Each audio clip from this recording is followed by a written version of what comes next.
Bonjour Shaima. Bonjour Rachid. À Ceuta, des Marocains nés de parents en situation irrégulière vivent apparemment dans un vide juridique. Exactement Rachid, donc ils sont sans nationalité ni passeport, ils restent invisibles administrativement, je vais y arriver. Selon la presse locale, au moins 2 familles, soit 7 personnes, ne disposent pas que d'actes de naissance, un statut insuffisant pour circuler, étudier, voire même travailler, et en cause des blocages entre Madrid et Rabat. L'Espagne ne reconnaît pas leur apatridie. Le Maroc, lui, exige des démarches impossibles depuis l'enclave. Privés de papier, ils ne peuvent pas quitter Ceuta pour les effectuer. Un cercle administratif bloqué. Et conséquence, accès limité à l'éducation et au marché du travail, explique Express. Certains basculent dans l'informel. Une avocate parle même de fantômes administratifs, des personnes présentes mais sans existence légale. Le matin met lui la lumière sur la migration clandestine qui enregistre un bilan record début 2026. En 6 semaines, 524 migrants sont morts ou portés disparus en tentant de rejoindre l'Europe. Selon l'Organisation internationale pour les migrations, il s'agit du bilan le plus meurtrier depuis 2014 sur les côtes de l'Afrique du Nord. Des chiffres probablement sous-estimés en raison de naufrages non signalés. Les routes atlantiques et méditerranéennes restent parmi les plus dangereuses au monde. Violence, exploitation et abus y sont fréquents. Sur la route méditerranéenne, 74% des migrants déclarent avoir subi des violences. Au Maroc, pays de transit et de destination, des programmes d'assistance sont déployés. Et au Maroc, toujours, le climat scolaire reste globalement maîtrisé, mais le collège apparaît comme le niveau le plus exposé aux violences. Selon le rapport Thalys 2024, relayé par Le Matin, 37% des enseignants y font face régulièrement à des cas de harcèlement entre élèves. D'autres incidents sont relevés. 14% évoquent des actes fréquents de vol ou de vandalisme.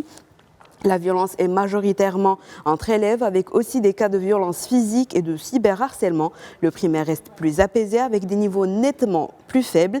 Malgré ces tensions, les enseignants sont peu ciblés directement, mais ces situations pèsent sur leur bien-être, 15% évoquant un stress lié au harcèlement. On prend la direction de l'Oriental où Tafourelt, qui est un petit village, est devenu une destination incontournable de l'écotourisme. Donc, la région des Bnis Nasn retrouve une végétation dense après des années de sécheresse grâce aux récentes pluies. Ce renouveau attire de plus en plus de visiteurs en quête de nature et d'air pur. La pluie redonne aussi un souffle à l'économie locale, notamment au secteur touristique, explique le 360. Entre randonnée, équitation, découverte du terroir et gastronomie locale, l'offre sur place se veut diverse et variée. Les professionnels constatent une hausse de la fréquentation avec une clientèle de plus en plus internationale. Un nouvel élan qui positionne Tafourelt comme un modèle de tourisme durable dans la région. Parlons à présent des Palestiniens qui sont épuisés après leur lutte pour reconstruire leur vie, tandis que le monde entier a les yeux actuellement rivés vers d'autres secteurs du Moyen-Orient. Donc à Gaza, 5 mois après l'annonce d'un cessez-le-feu, la situation humanitaire reste critique. C'est ce qu'a rapporté The Guardian. Les frappes aériennes continuent de faire des victimes civiles et la population vit dans la peur entre pénurie et destruction. L'accès à la nourriture, à l'eau et aux médicaments reste très limité. Les prix des produits de base ont fortement augmenté, aggravant les conditions de vie. Les infrastructures sont dégradées et les services essentiels comme l'eau ou la santé sont fortement perturbés. Dans ce contexte, des milliers de patients attendent toujours une prise en charge médicale à l'étranger.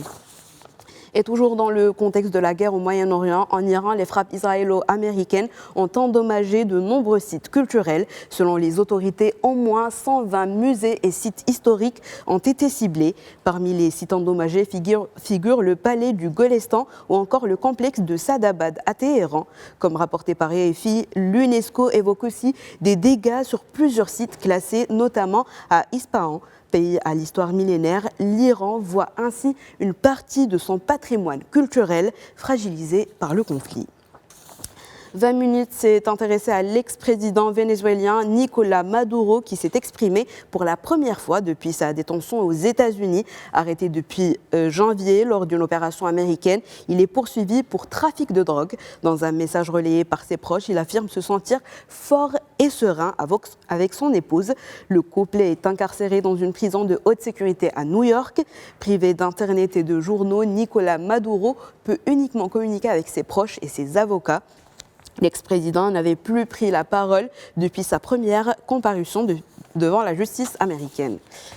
Et changement de registre à présent avec des chercheurs chinois qui ont créé pour la première fois un diamant hexagonal pur. Ce matériau est plus dur et plus résistant à l'oxydation que le diamant classique. Il a été synthétisé en imposant au graphite une pression extrême et une température de 1400 degrés Celsius. D'après Futura, ce réseau hexagonal de carbone existait en théorie depuis les années 60, mais n'avait jamais été produit en laboratoire en quantité suffisante pour mesurer ses propriétés. Le diamant hexagonal pourrait améliorer les outils de forage et les composants électroniques grâce à sa rigidité et sa résistance à la chaleur. Les chercheurs confirment que son existence est désormais scientifiquement établie, ouvrant la voie à de nouvelles applications industrielles. Et cap maintenant sur la Convention sur la conservation des espèces migratrices de l'ONU qui a ajouté hier 40 nouvelles espèces à sa liste de protection internationale. Parmi elles, le harfang des neiges, la chouette célèbre grâce à la saga Harry Potter et la barge hudsonienne qui parcourt 30 000 km par an. L'article de la RTBF mentionne également le grand requin marteau ainsi que des mammifères terrestres comme la hyène rayée ou aquatiques comme la loutre géante du Brésil. La Convention est juridiquement contraignante, ce qui signifie que ces pays ont l'obligation légale de protéger les espèces classées comme menacées d'extinction, de conserver et restaurer leur habitat, de minimiser les obstacles à leur migration et de coopérer entre eux pour mener à bien cette opération. Un rapport indique que près de la moitié des espèces répertoriées par la CMS voient leur population décliner et qu'une sur 4 est menacée d'extinction. Nous sommes aujourd'hui le lundi 30 mars 2026. Quel autre 30 mars avez-vous choisi dans l'histoire ? Et Rachid, on remonte au 30 mars 1976, une date importante pour les Palestiniens. Ce jour-là, ils se mobilisent contre la confiscation de leurs terres. Une grève générale et des manifestations sont organisées, surtout en Galilée et dans le Naqab. La contestation suit une décision israélienne de saisir environ 21 000 dönums de terre arabes, soit 21 km². La réaction est forte. Des affrontements éclatent avec les forces israéliennes. La répression est violente. 6 Palestiniens sont tués. Des centaines sont blessés ou arrêtés. Entre 1948 et environ 1976, environ 1500 km² de terres palestiniennes sont confisquées. Depuis, cette date est devenue un symbole. Chaque année, les Palestiniens commémorent la journée de la terre. Elle rappelle leur attachement à leur terre et leur lutte pour les préserver. Merci beaucoup, Chef Fekli, pour cette revue de presse.